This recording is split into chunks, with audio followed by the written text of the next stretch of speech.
1 plus 1 gives us 2. And 6 times 2 equals 12. So 12 divided by 12 gives us 1. But this answer is not correct.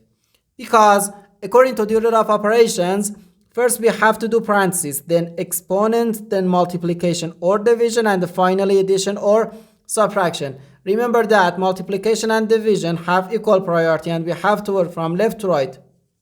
And the same applies to addition and subtraction. In this expression, we have one division, one multiplication, and the one parenthesis. Inside this parenthesis, we have one addition. Here we have a multiplication because in mathematics, when a number is placed next to parentheses, it means multiplication.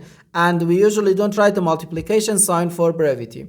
Okay, so according to the PEMDAS, first we have to do this parenthesis, then this division, and finally this multiplication. If we do this multiplication before this division, it is wrong.